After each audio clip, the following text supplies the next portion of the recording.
আরিয়াদহে মহিলার উপর অত্যাচারের ছবি নিজেদের এক্স হ্যান্ডেলে পোস্ট করায় অভিযুক্ত পৃথ্বীরাজ মুখোপাধ্যায় ও শুভম মণ্ডলকে স্বস্তি দিল কলকাতা হাইকোর্ট। আচ্ছা ছিল কিভাবে যে করেই হোক যাদের থেকে এই ভিডিও বেরিয়ে এসছে তাদের অ্যারেস্ট করবে। এবার দেখুন যে সোর্স, এই সোর্স হচ্ছে আমাদের বিভিন্ন গ্রুপের মাধ্যমে, যেহেতু আমি দলের মুখপাত্র এবং আমাদের জার্নালিস্টদের বিভিন্ন গ্রুপ আছে, সেই সূত্রে বিভিন্ন গ্রুপে প্রথমে এই ভিডিও আসে।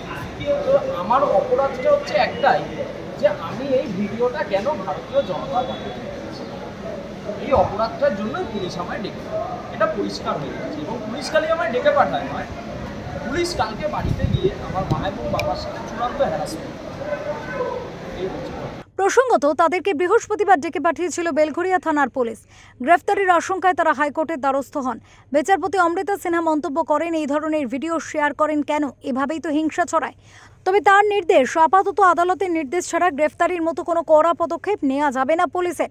তবে আবেদনকারীকে পুলিশকে তদন্তের সহযোগিতা করতে হবে। আমরা সিবিআই তদন্ত চেয়েছি, কারণ পুলিশের এই ভূমিকাটা অত্যন্ত সন্দেহজনক। যারা অপরাধী তাদেরকে সম্ভবত বাঁচাবার জন্য পুলিশ এই জিনিস করে আসছে। তো আজকে আপাতত আমাদের ইন্টারিম প্রেয়ারের জন্য আজকে মামলাটি ছিল, সকালবেলাতেই আমরা লিভ নিয়ে আজকে মামলাটি দুটোর সময় মুভ করেছিলাম মাননীয় জাস্টিস অমৃতা সিনহার কাছে। মাননীয় বিচারপতি সব পক্ষকে শুনে আপাতত যে নোটিশটি ওকে পাঠানো হয়েছে বলেছেন ওদের সাথে কোঅপারেট করতে, যদি কোনো তথ্য থাকে যেটা তদন্তকে সাহায্য করা যায় সেই তথ্য দিতে।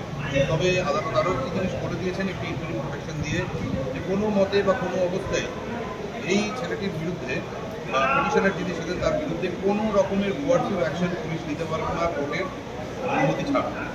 তো আজকের দিনে এই 4 সপ্তাহ পর রাজ্যকে হলফনামা জমা দেওয়ার নির্দেশ দিয়েছে আদালত। তদন্তের অগ্রগতির রিপোর্টও জমা দেওয়ার নির্দেশ দেওয়া হয়েছে। কলকাতা থেকে অমিত কুমার দাসের রিপোর্ট, ওঙ্কার বাংলা।